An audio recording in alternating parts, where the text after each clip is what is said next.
amma yellaatan waa'ee raayyaa abbaa macaa fayyasa barbaadaniiti baga jedhishoo baga jedhisii galee rabbitu gube baga gubatti biyyattiin sun itti bicata jechuudha imimmaan miskiinotaa imimmaan ijoollee simbiitiif imimmaan beekaaf ollaalaatiif jara cincisi shufuutiin danqoru qabsaa amantii kan ta'an obbo Raayyaa Abbaa Maccaa fuula Facebook isaaniirratti Kaalifoorniyaan baga gubattee jechuudhaan poostii godhanii jechuudha gammachuu isaanii ibsatanii jechuudha jiraattonni Ameerikaa immoo akkas jechuudhaan deebii ga'aa laatanii jechuudha dhalli namaa si'a lama wallaalaa ta'aa jiran tokko gaafa dhalatu lammata immoo gaafa dulloomee du'atti dhiyaatu wallaalaa ta'aa jiran nama guddaa akkasiirraa waan salphina akkasii eeguun hin eegamu ture jedhan iddoo nagaa oola.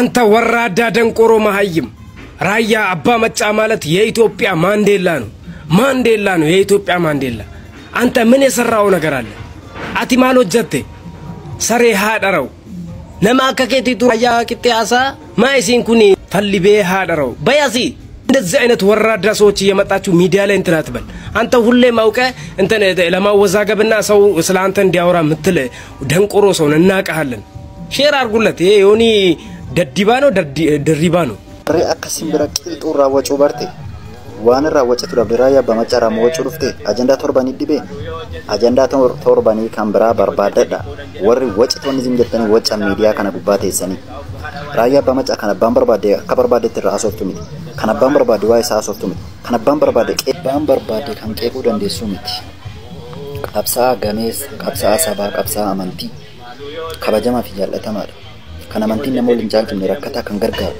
eenyuun abbaa fedhe bira kan dhaabbatu kanaaf waa'ee isaa dhiisi warri asirraa girriftu waa'ee isaa irratti wal hin dhiifnu irraa bu'a. Ustaaza keenya guddaa qabsaa'aa keenya artistii keenya stand up comedy keenya akkasumas immoo aktivistii keenya sagalee uummata Oromoo nama ta'e Ustaaz Raayyaa Abbaa Maccaa. yaa faarfamtuu uummata Nabiyyil Mukhtaari yaa dargaggoo keenya yaalmaan nama gaarii. Har'a wanti waliin gingilchinu Ustaaz Raayyaa Abbaa Maccaati. Jaalli Raayyaa yoon jireenyatti tola Ustaazis kanuma isaati aktivistiin sanuma isaati qabsaan sanuma isaati abbaa eebbaati waan baay'eedhaan eebbifamee jira. Har'a waa'ee isaa waliin gingilchina os baay'een jaalladha naman baay'ee akkaan jaalladhu amantiin musliimaa maal akka ta'e nama barsiisu amantiin musliimaa isa keessatti gaafa agartu gaarummaa amantichaa otoo hin jaallatiin fudhatta. nama saba isaatiif qabsaa'u nama waa'ee saba isaatiif dhiphatu nama waa'ee saba isaatiif yaadda'u nama alkanee guyyaa sagalee uummata isaa ta'u Ustaaz Raayyaan Abbaa Maccaa. Ustaaz Raayyaa wajjin seenaa baay'ee qabna. Ustaaz Raayyaan dur gaafa artistummaa keessa ture is a comedian stand up comedy dha baay'ee qoosaa jaallata baay'ee qoosaa ni wallisa walaloo dandeettii walaloo amma kallataan qananiifaa jiran kana baay'ee waltajjii irratti walaloo jechuudhaan beekama. Ustaaz Raayyaa Abbaa Maccaa yeroo qabsoo Oromoo kana keessatti akka artistiitti godhaa ture keessa magaalaa Finfinneetti wal agarra turre mana Daawitee fa'aa iddoo tokkotti gaafa wal agarru yeroo hundumaa Ustaaz Raayyaan iccitiin isiitti makana inni dubbatee hin beeku. Surree lama uffatee deema. Yeroo sana baay'ee qalloodha akka ammaa kana miti maanguddoo ta'ee jira amma surree lama uffatee jira. Maaliif jedheen tokko bijaamaa jalatti uffatee irraan immoo surree uffata. Maaliif wayyaa lama uffattaa jennaan yoo utuman manaa gadi bee qabame wayyaa jijjiirraa dhabee rakkachuu koorraa wayyaa jijjiirraan fudhadhee deemaa jedha. Borsaatti baatee deemurraa wayyaa lama uffatee wayyaa lama kanaan deema akka carraa isaa manaa bee yoo mana hidhaa galee bara TPLF sana keessa wayyaa jijjiirratu qabaa jechuudha. Daawwattoota kiyya qaalii Ustaaz Raayyaa Abbaa Maccaa irratti namoonni tokko duula garaagaraa bananii jiran. Ustaaz Raayyaa irratti nuti tuqaan feenu. Ustaaz Raayyaa jechuun ija ummata Oromoo miliyoona 60maati. Ija miskiinaati, ija rakkataati, ija cunqurfamaati. Ustaaz Raayyaan eenyu caalaayyuu nama saba kanaaf quuqama qabudha. Eenyu caalaayyuu nama miskiina bira dhaabbatudha. Eenyu caalaayyuu nama ummata kana keessatti iddoo guddaa qabudha. Abbaa amantiiti, abbaa amantii hundaati, abbaa manzuumaati. Kanaaf namoonni Ustaaz Raayyaa waa jechuu barbaadan jalqaba ofii keetii bakka dhaabbattuuf laali. Ustaaz Raayyaa waa jechuudhaaf ammoo ganaa dhalachuu si barbaachisa. Ustaaz Raayyaa jechuun nama eenyummaanuu carraasii kennee akka tuqxu si ayyamoo miti. Inni tuqamuu hin qabu. Bakka fedhetti haa dhalatu, ganda fedhetti haa dhalatu. Nuti nama kenna, goota kenna, qabsaayaa gameessa kenna kamiyyuu ni jaallanna. Raayyaa irratti ammoo dhugaa isinitti himna qaldiin hin jiru. Namoonni Ustaaz Raayyaa waa jechuu barbaadan of keessa gaddachaafadha. Bishaan qorraa irratti dhugaa. Waallee jechuun hin dandeessa. Mooralis hin qabdan. Raayyaa ummata isaatti faana jira waan ta'eef. Innis ammoo ummata isaatiif jiraata waan ta'eef. Kanaafuu isa busheessinaa waan tokko goonee akkas jennaa hin dandeettu. Hin dandeettu liqimsi. Ustaaz Raayyaaf Jawaariin nuti tuqaa isinitti hin dhiifnu dhugaa isinitti himna.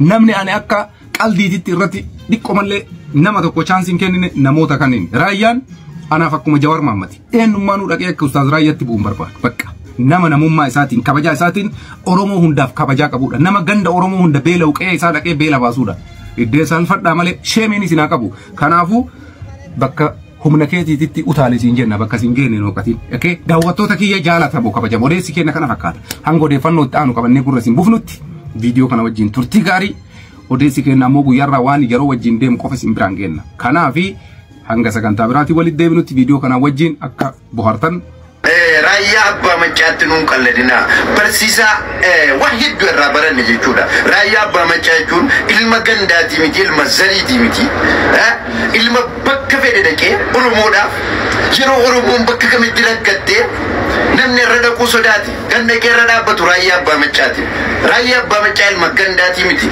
raayyaa abbaa macaatiin dhufta taanaan abbaa fedhe kee wallaahi billaahi mataa walirraa gan fuunee lafa wal keenya jechuudha qaldiin jiru raayyaa abbaa macaa irratti of eegaa guutuun keessaniyyuu raayyaa abbaa macaa yaadatta yoo ta'e gaafa guutuun namaa sodaatu kan du'a eebbisaa addunyaa lafarraa kaasa raayyaa abbaa macaati tokkicha mallasii gugguufuu didee gugguufee mallasii salaamataa kennuu didee ala bahe jennaan alaa bahe jechuudha biyya alaa bahe mallasii wal karakkare jechuudha raayyaa abbaa macaa ilma keessaniyyuu abbaa feetan itti dhaqaati qallada raayyaa abbaa macaatti nuun qalladina barsiisa waan hedduu irraa baranne jechuudha raayyaa abbaa macaa نرجسو متنسي السلام عليكم باية كناري والله بالله أكوان الجديد أكوان الجديد فسكي أنا قبض جسورة متنسي أبا بيتم إلقاء كاللدا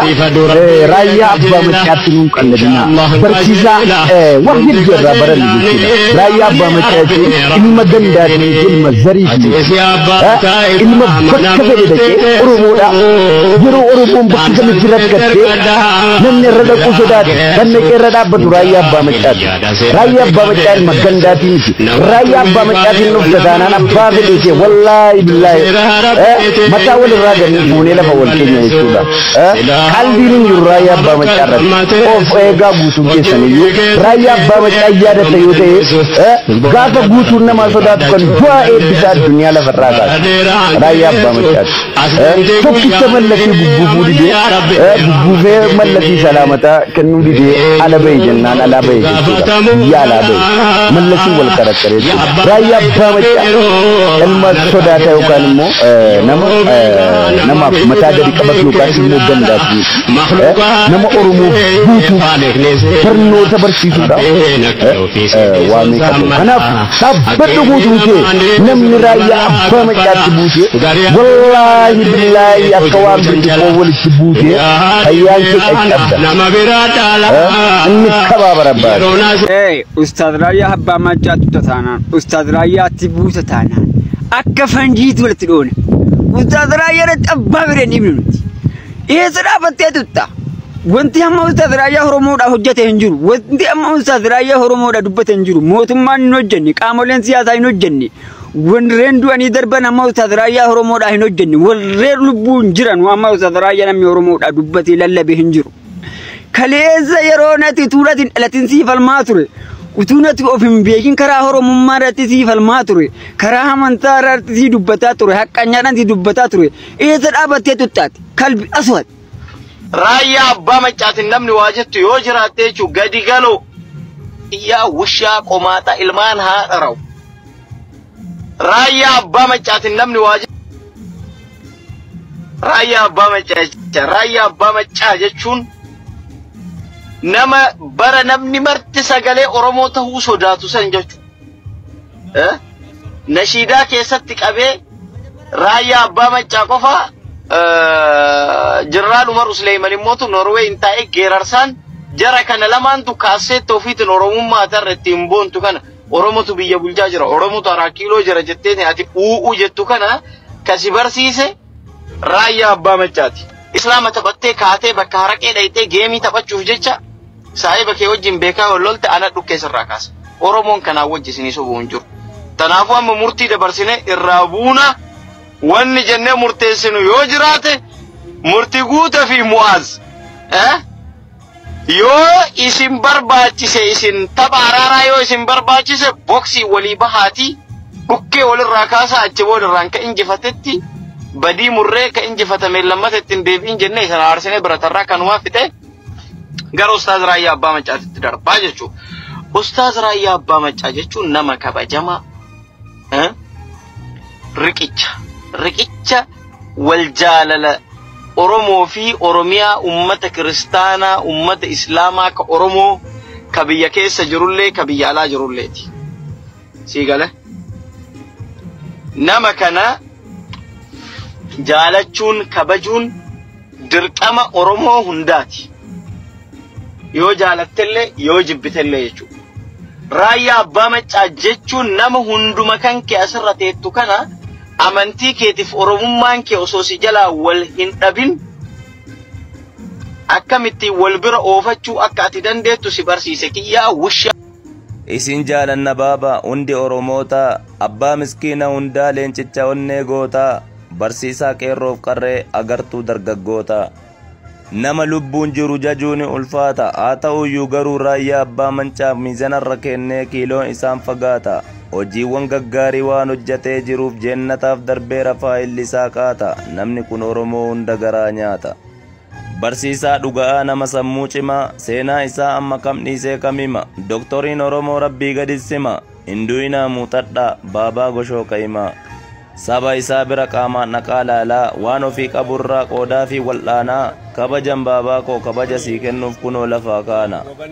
Qaaliif gaarii namaa hammeenyas hin qabu ijji hamaan baabaa kenna laalu doomee haa dadhabu. Oromoof qabsaa'eera aarsaa meeqa baasee reeffa goota Oromoo eebbisaa addunyaa gaafa harkisani isa harkaan qabee reeffa lafaa kaase. Nashiidaa isaatiin ergaa namaa laataa rakkataa gargaaraa rakkoo isaa baataa miskiina baay'eetu harka isaa irraa abuurratee nyaata. Raayyaa jechuun Oromoo saba bal'aa nama amantiif kutaan gargar qoodee hin laalle akkasinnaa qabadha. Sagaleessaa dubbattu yaada kenna laaltanii siidaa jaareen tortorre kabajumaaf jaalalaan nu keessa ijaartanii umrii isinaa dheeressu baruma baraan darbaa akka nuu jiraattani. Rakkin jiru Ustaaz Raayyaa Abbaa Mancaa inni barreessa waan xiqqoo takka uuma gabaabu waan guddoo waan nama dubbistu hin beekti. Garuu warri gartee biyyitu nagaa kan feetu keessaayyuu rakkinni hadha jiru maal isin fakkaata gaanni dhagaa rakkoon hadha jirtu tokko akkuma kalee sirna kaleessan amantii irra jirtu tokkoffaan inni lammata ka jiru hadha uummata Jimmaa irratti maaliifi warra kalee diinaa ergamu guutuusi uummanni Jimmaa kun rabbi isaan haa dheeressu mataa keessa dhayan akka udaan harreetiin bakka hundaa iyyaa jiran jechuudha. Garee sadiitu biyya keessadha. Garee sadii warra abbichuu kuffisuu deemtu haala adda addaatiin maqaa jalaa gaafatina. Gareen kun sadi. Namni Ustaaz Raayyaa Abbaa Mancaatiin na dhufe nama ija tiyya gurraatti keessaa sanii dhufe jechuudha. Ustaaz Raayyaa Abbaa Mancaanii Jawaariin caalaa jaaladhan amantanii na amanuu baattanii. Namni jaaladhu namni kabaju isa nurraa tuquun qabdan. Ija teenne ija keessaa isin galtee ani qalbiin jaaladhu Ustaaz irratti dhiifama na godhaati. Shari'aalee agas qabachuu baadhu qoosaa isaa ammaan jaaladhu. Sagaxeen marti dhuftee akka isin qoostu hin barbaadu. Gabareen marti jechuudha. Namni mataa yaadu dhiisee namni miilaa yaadu Raayyaa akkana jalaa tuquun fedhu gabaroota ofitti deebi'a. Ustaaz Raayyaa I love you marra Ustaaz mangistii keenna ija teenya keessaa abbaa Oromoo abbaa miskiina abbaa hiyyeessaa abbaa dhugaa. Gaachana kenna Raayyaan abbaa gandaatii miti abbaa Oromooti malee gandatti hin galchinaaya. Raayyaan kan uummata Oromoo hundaati. Gurratti coloqqesin.